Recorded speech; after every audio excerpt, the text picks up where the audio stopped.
Hi, everyone. I just wanted to take a second today to talk about and to thank two people who changed the way that I thought about language.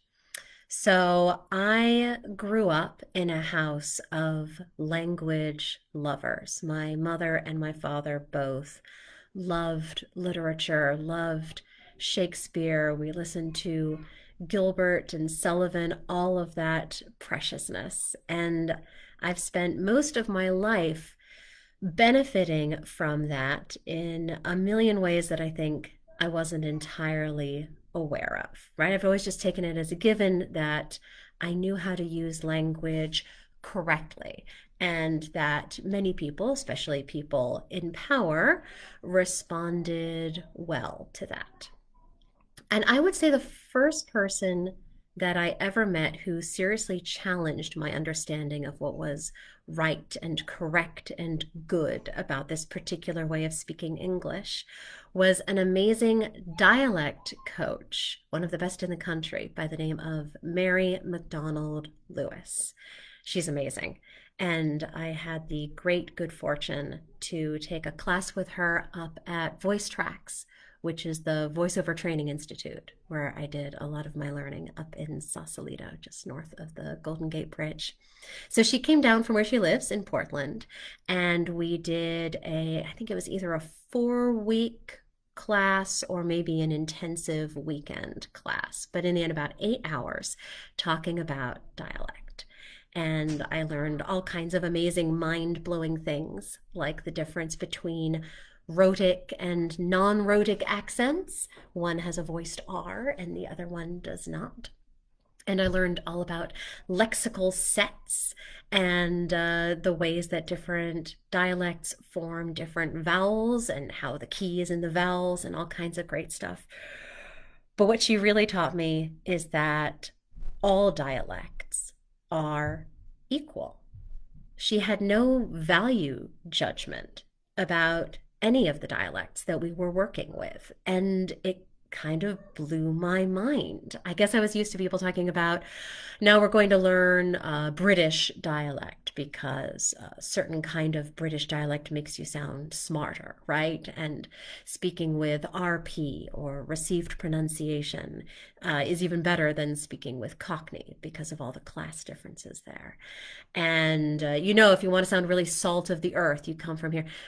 She wasn't dealing with any of that. She was equally excited about every dialect and how to fully embody them, how to be a character and not just be putting on a voice.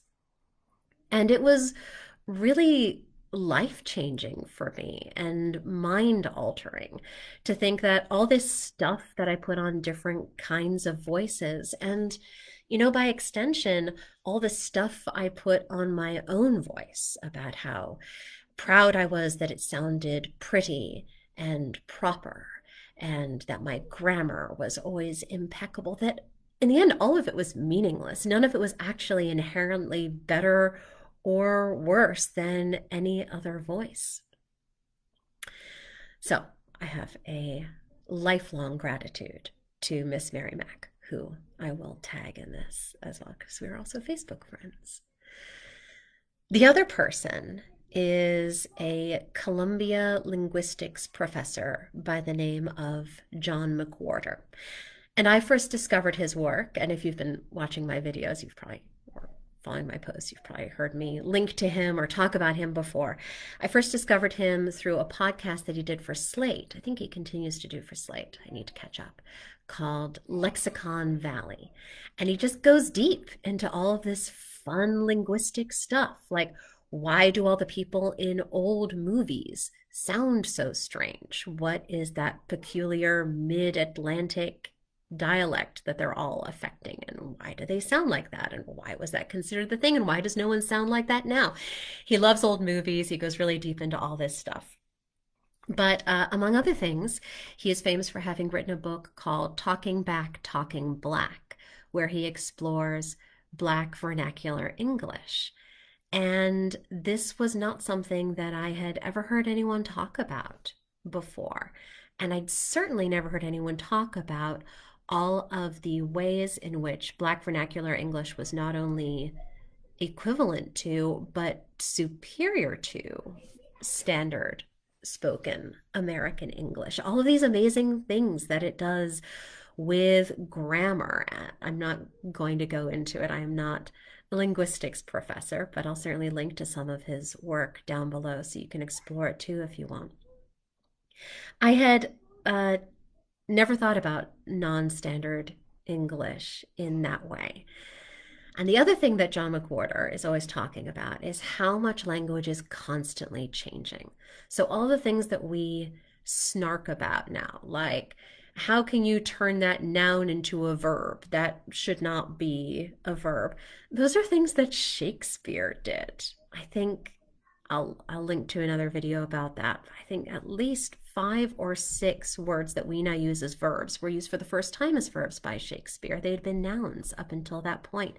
English is a mutable language. English is a flexible language. English is a language that absorbs other languages into it. Actually, every language is flexible. Every language changes.